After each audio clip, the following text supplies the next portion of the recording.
তিরমিজি শরীফের হাদিস 528 নম্বর পৃষ্ঠার মধ্যে হাদিসটা আপনারা পাবেন। যে ব্যক্তি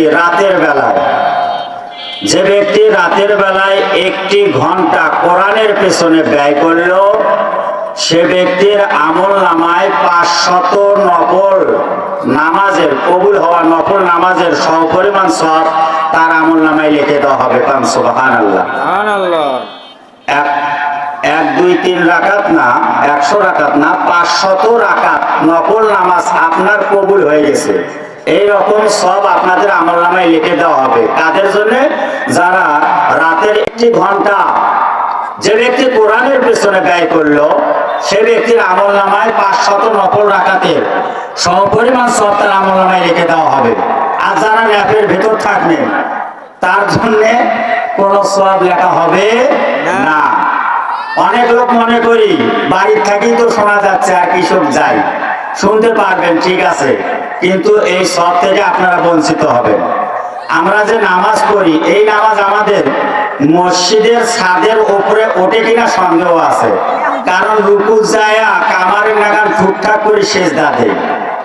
আবার আমার দেখা যুবকেরা যখন নামাজ পড়ে টাইট প্যান্ট পিন্দি, তারা যখন সেজদায় যায় তাদের একটা জান্নাত জাহান্নাম সব দেখা যায়।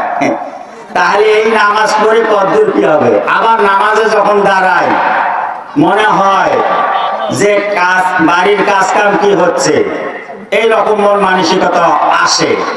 তাহলে এই নামাজ তো এই নামাজ আল্লাহর দরবারে পৌঁছাবে না। কিন্তু আল্লাহ রাসূল বলতেছেন, যে ব্যক্তি কোরআনের পেছনে 1 ঘন্টা ব্যয় করলো, সে ব্যক্তির আমল নামায় 500 নফল নামাজের সমপরিমাণ সব তার আমল নামায় রেখে দেওয়া হবে।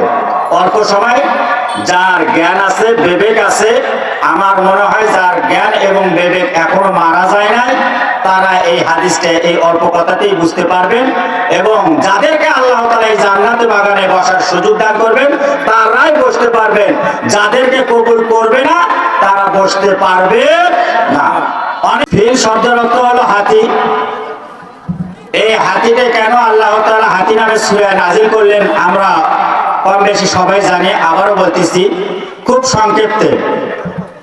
এখানে আব্রাহাম নামে এক বাদশা ছিলেন। সেই বাদশা আল্লাহর ঘর ভাঙ্গার জন্য গেছিলেন। আল্লাহর ঘর ভাঙ্গার জন্য হাতিকে পাঠাইছিলেন, জলহস্তি হাতি, একদল হাতিকে পাঠাইতেছিলেন যে কাবা ঘরকে ভাঙ্গিয়ে আসুক।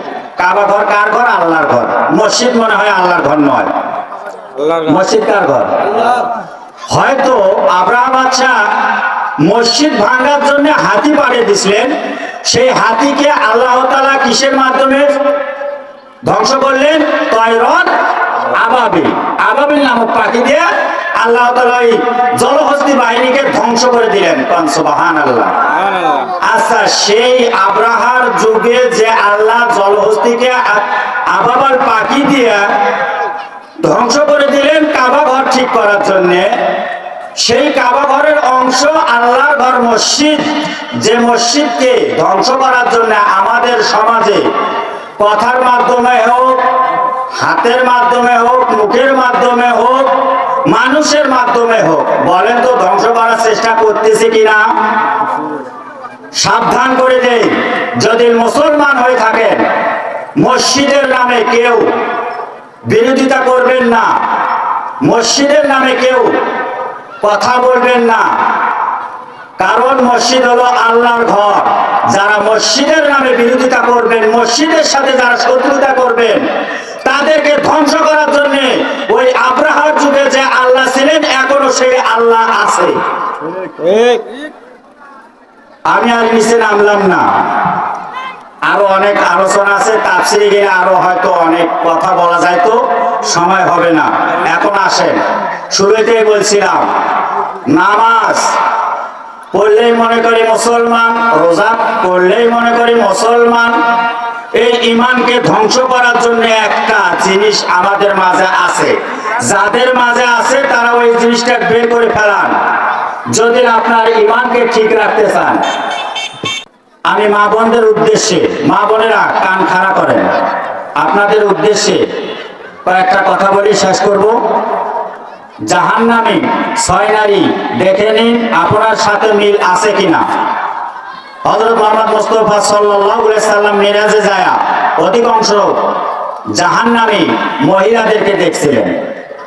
তো তারা কোন কারণে জাহান্নামে গেলেন? 6টি কারণ যদি আপনাদের মধ্যে থাকে, আপনি যতই পর্দাওয়ালা হন, নামাজ পড়নেওয়ালা হন, দান পড়নেওয়ালা হন, আপনি জাহান্নামী। এটা আমি বলি নাই, আল্লাহর রাসূল বলেছেন। এক, ওই নারী যে মাথার চুল খুলে বেপর্দা হয়ে ঘর থেকে বের হয়। ওই নারী যে মাথার চুল খুলে বেপর্দা হয়ে ঘর থেকে বের হয়। হায় রে হায়, শ্যাম্পু লাগায়, কত কি কাকড়া মাকড়া, হায় রে বাপ রে বাপ। এই নারী জাহান্নামী। আলোচনা করলাম, হয় সময় নাই। এই নারীর আযাব কি হবে? জাহান্নামীরা নিজের মাথার চুল দ্বারা ঝুলন্ত অবস্থায় থাকবে এবং ওই সময় তার মাথার মগজ ফুটন্ত পানির ন্যায় টকবক করে ফুটতে থাকবে। নাউযুবিল্লাহ।